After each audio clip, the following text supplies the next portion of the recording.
Ynette, 1944, El Paso, Texas. Not too far back. Well, let's go back when you were a little girl. What was life like in El Paso when you were little?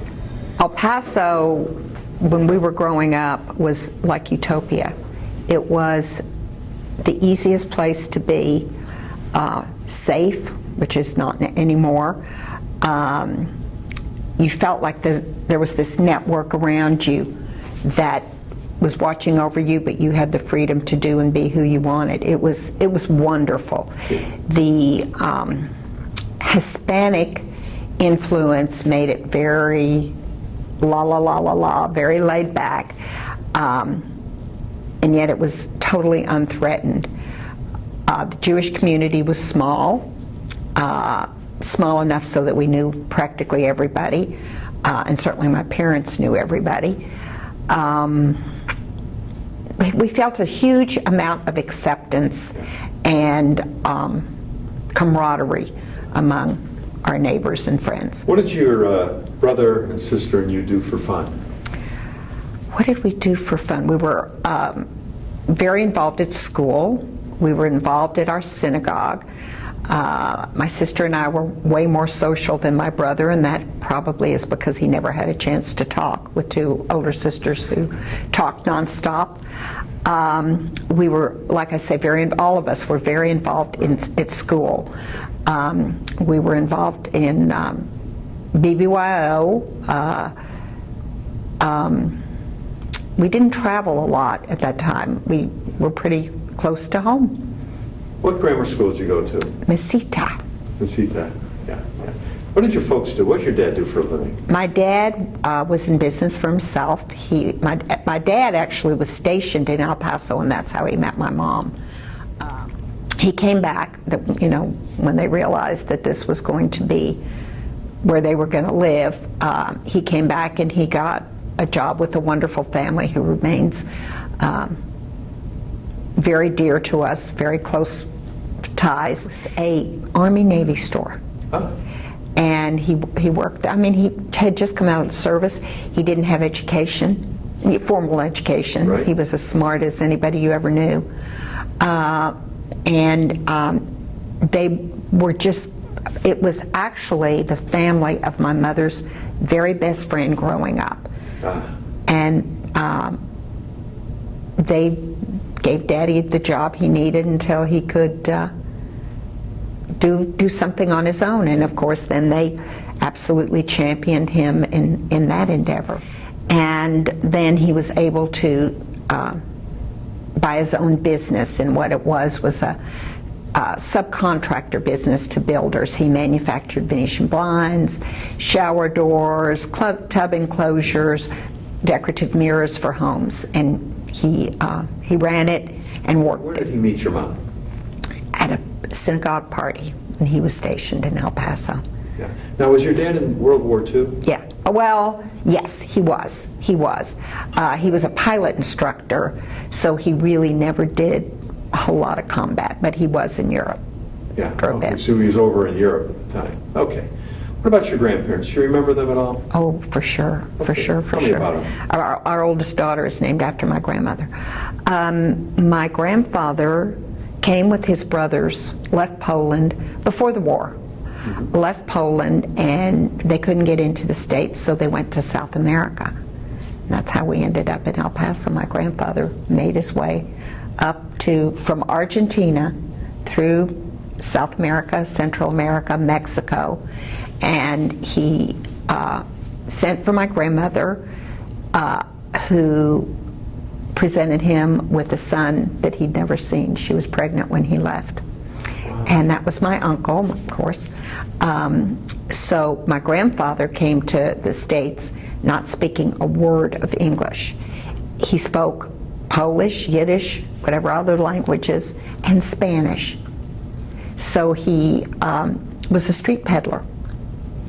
And little by little he learned English, and he had a very successful, ultimately a very successful furniture business, furniture store, but in South El Paso, because he needed this to be able to use the Spanish because his English wasn't that good.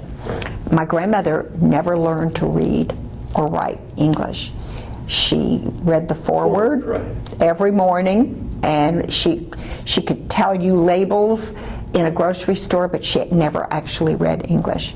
She lived with us after he died. She lived in our home. Now, this is your mom's parents? Or My mom's parents. Now, let me ask you, did your grandfather ever tell you why the decision to go when his wife was pregnant? And They didn't actually know. Oh, they didn't know yet? Yeah. And they were, I think, in as good a contact as they could have been. He knew that there was a boy, that there was a child, but he didn't see him until, I think it was, it's sketchy, but maybe 7 years that they were apart when she finally came to El Paso. And his goal was always to come to the United States. Yes, and he couldn't do it. And his brothers didn't do that. They stayed in South America, and then some of them went to Israel. So. Now, what about your grandparents on your My dad's side? paternal grandparents. I never knew my grandmother because she died before I was born, and I'm named after her. My grandfather was a carpenter in New Jersey. My dad was born in New Jersey, and my dad would bring him to El Paso often. So, once, twice a year. So I did know him. He was not as warm and fuzzy a man as my dad was, or as my other grandparents were. So I wasn't as close to him. Where'd you go to high school? El Paso High. What was high school life like for you? Fabulous. Just wonderful, wonderful, wonderful. Like I say, it was the same feeling of inclusion, total respect for everybody's differences, total enjoyment of everybody's differences. It was marvelous. And I think my sister and brother would say the same thing if you asked them. El Paso was a wonderful place to grow up. What did the Beatles mean to you when they came into the United States? I was impressed, but I was never so entranced or a groupie at all. You were just past your teen years. Exactly. Yeah. And I was into working on other stuff and what am I going to be when I grow up, and so it was just past my prime. You remember it meant more to my sister, I think, my brother. You remember the hippie era and the Vietnam era? Oh yeah. Did that affect you at all? No, I was too straight. Now, after high school, was it work or college? College. And where did you go to school? I went to UT. My father did not want me to go. Why was that? He didn't want me to leave home. Oh, okay. And finally we prevailed. And I went for 2 years, and the summer between my freshman and sophomore year, I met my husband. I met my future husband. And I went back to school that year, and then we got married that next summer. So I finished at North Texas. I finished my degree at North Texas. So when you guys got married, you met your husband at UT? No, he actually, the same scenario, he was doing his summer camp for the service at Fort Bliss, and we were fixed up by a mutual friend on a blind date. Yeah. And then you guys got married, and where'd you settle down? Here. We've been here ever since, here in Dallas. Were you wanting to go back to El Paso, or were you okay with the move at the time? Maybe for a bit. We did love the life in El Paso. Jim did too, but there didn't seem to be much opportunity there for us. Right. So we satisfied our urges by going back and forth a lot. Right. And of course my mom and dad came here, so it wasn't ever going to happen, I don't think. What year was it when you guys moved here? We got married in 1964, and we lived here since then. Tell me about your involvement with the Jewish community. When we got married, Jim immediately wanted to join Temple Emmanuel, which is where he grew up. We went to Temple for services on Shabbat, and It was just an in and out experience. It wasn't very satisfying for us, even though he had strong feelings for Temple. And then we were tapped to be charter members to start a new temple. And that really grabbed us. So we are charter members of Temple Shalom. We had a wonderful, wonderful experience with that.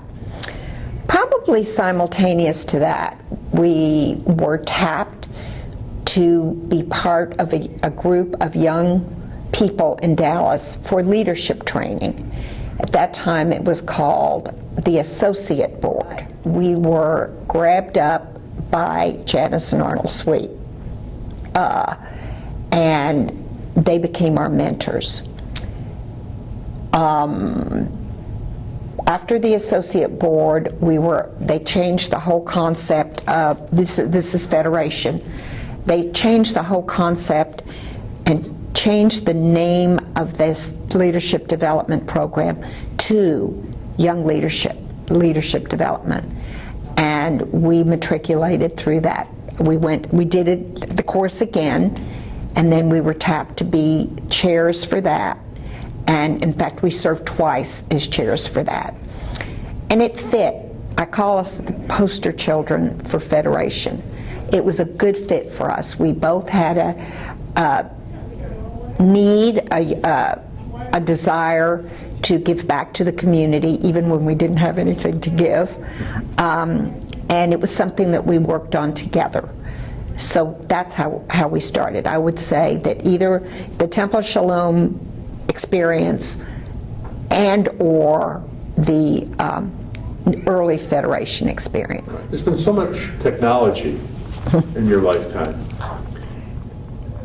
Do you remember something that came along that really impressed you, that you went, wow, how do we ever get along without this? The cell phone. The cell phone is probably, I mean, computer for sure. I remember at UT,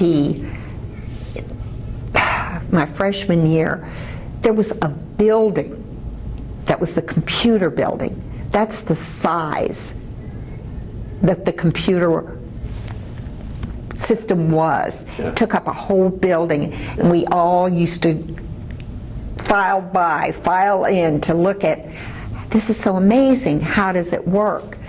And now look where we are with it. I mean, you can carry it in the palm of your hand. Yeah, yeah. What was the one thing, or maybe there were two things, that when you were young that you would do that your parents never knew, that you haven't told your kids about yet? Oh. Isn't that an interesting question?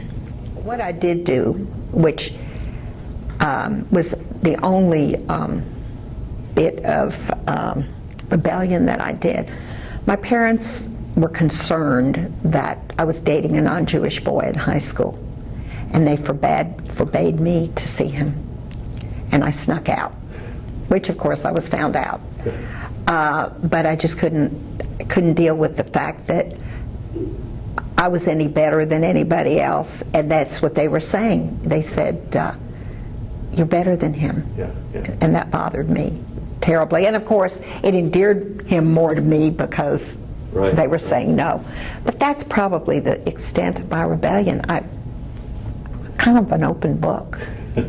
What was the happiest time in your life? I would have to say when I was real involved with the kids, being home when they were young, and I was always extremely involved with them. That and probably my high school days. That was a very fun time. Tell me about your two children. Are they in the Dallas area? No, neither one of them. Our daughters, that was the hardest thing I had to tell my mother, was that I was pregnant again, are not a year apart in age.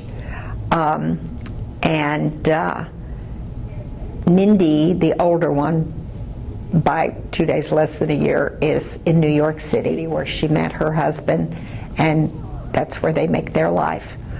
Our other daughter, Elise, has been a strong political activist and an advocate for her whole professional life. She lives in Washington, D.C. she is presently the executive director of NARAL, which stands for National Abortion Rights Action League Pro-Choice America. So she has done everything from hanging banners from rafters to meeting with the president, or meeting with president now in her position. And she has just recently married. Who was the first president she met? Maybe George Bush. She's had many encounters with President Obama. Now, how have you seen the Jewish community in Dallas here grow over the years? It was a closer knit Jewish community. I knew so many people in multi-generations, and now I see it as a very diverse, dispersed community, because people are living in so many different parts of the city that I don't see it as centralized as it used to be. Right. It's good and it's bad, because both bring attribute. The diversity is wonderful, but then you can't reach everybody. It's hard. Yeah. Now, in your lifetime, you've lived through so many momentous occasions on the national scale. We mentioned the Vietnam War, the hippie movement, of course, President Kennedy assassination, the moon landing in '69, something good for the first time, the first moon landing, tragedy of 9/11. Was there something that really affected you, that stood out, that you go, gosh, I know exactly where I was the moment it happened? All of the above. When Kennedy was shot, my roommate at Texas loved the soap operas, and she talked me into going to watch. I didn't know what I was watching, but she said, go with me after lunch and just watch As the World Turns. It was As the World Turns. So I went in with her, and they broke in, and she said, I hate it when this happens. And they told us Kennedy had been shot in Dallas. 9/11, I was actually in a meeting to interview a prospective exec for the JCC, and we were at a deli up here in Preston Forest, which no longer exists. And one of the other people that was with us, his assistant called him and said, are you around a TV? Guess what happened? So and I freaked, because I didn't know where my kids were, what the situation was. You and James have the two daughters. You have two grandkids. What advice does Grandma want to leave to the grandkids and the next generation? Be happy for where you are, and do everything you can in life to help others be happy. You did a great job today. Thanks for doing this. Thank you.